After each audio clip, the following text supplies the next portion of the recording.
What's going on, everybody? Adrian here. Welcome back to the channel. Secret World Legends recently released its Dark Agartha update on November 14th, so I jumped back in to check it out, and I'll share some initial thoughts on the new content. And yes, it is new content, but not the story content that I think a lot of people were expecting. So hopefully this helps out returning players if you're thinking about coming back to see what this Dark Agartha update is all about. I'll run through everything beginning now. What is Dark Agartha first and foremost? If you watched the Funcom live stream about it or read the news article on the website, Dark Agartha basically is a personalized solo dungeon boss crawler where you as the player get to enter daily and take on a certain amount of bosses within a time limit. Defeating all of them will reward you with a chest containing some useful items like anima shards, weapons and talismans, and also elaborate glyph fragments. And if you collect enough of these, you can then combine 300 of these elaborate glyph fragments to form a 4-pip glyph imbuer.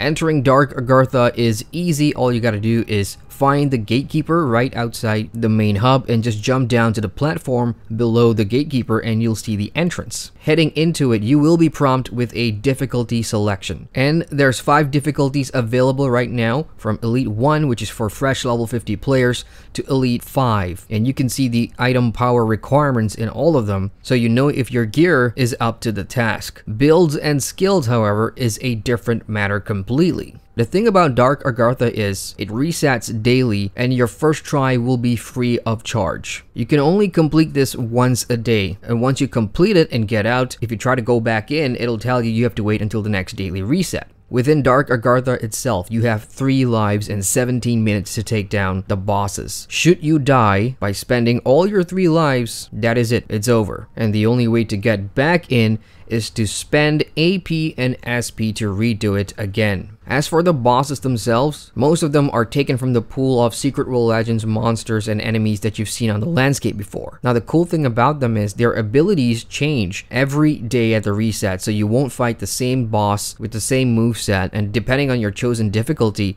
the challenge changes as well. These bosses could range to having incredibly hard-hitting AoE skills that if you stand in, you're gonna die, to putting status effects on you from debilitated and more. So if you run Dark Agartha regularly, you will see that the replay factor is pretty high. Entering Dark Agartha, and before you move past the slipstream, there will be a vendor to the left where you can buy a bunch of useful things. All of these cost marks of favor, and you can get things like allocated time increase, extra damage buff, and you can even buy the ability to see what today's bosses are and what their abilities are in advance, so you can prepare your build accordingly. And that's why I say when it comes down to builds and skills, it's gonna vary from player to player, because through my experience, if you're playing on the first difficulty at level 50, you can pretty much use your normal level 50 build and get through the whole thing. But at higher difficulties, you definitely want to diversify your build a little bit and bring things like cleanse, CC removals, and all that good stuff. From a story and lore perspective, unfortunately, jumping in for the first time, there's nothing there. The design of the place looks really cool though, because it's an Agartha like we've never seen before. This big hole in the world, the atmosphere, and the ambiance is just perfect for Secret World Legends.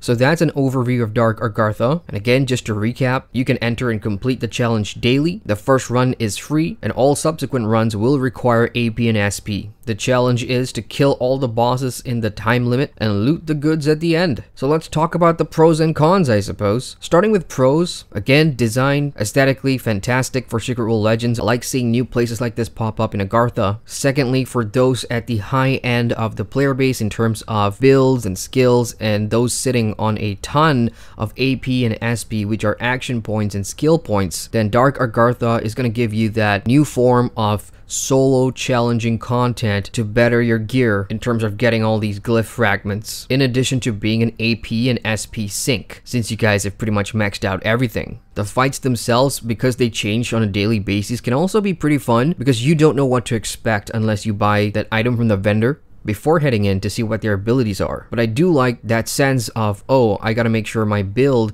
is gonna be effective for this run. So the replay value here is pretty decent. As for the cons, I think the obvious one to point out, and that I've seen feedback of both in-game chat, Sanctuary chat, and even on the Secret World Legends forums, is that the entry fee for Dark Agartha, especially for new players, returning players, and ultra casual players who don't have a lot of AP and SP, is pretty expensive. So it's costly for all players that have not maximized their builds or don't play regularly. And because of that, Dark Agartha can feel grindy for those that don't want to repeat grinding missions over and over again to farm these action points and skill points required to keep on running Dark Agartha moving forward. What also doesn't help is that because there isn't a plethora of new missions that Secret World Legends has introduced since the relaunch, all the ways to earn AP and SP are things that us players have been doing for many years. So it's going to be super easy to burn yourself out. Another con is that there's nothing story related. There are lore snippets here and there and 3 agent missions I hear, but then again, that's disappointing as the agent network system should not be used as a form of content storytelling, especially for anything story related. Some time ago, I remember Tilty, the former game director, saying that the agent system, and for all its story in there, isn't supposed to be tied into the game's main story. It's supposed to be a form of side stories. And I kind of want it to remain that way because as soon as main story stuff starts appearing in agent missions, then Funcom has lost the plot with Secret World Legends. So to wrap things up, Dark Agartha, who is it for? First of all, it's great that we get new content like this. A month or so ago, we did get a new scenario, Stonehenge, which was also great. So when it comes to putting out new content, Funcom is definitely on the ball here.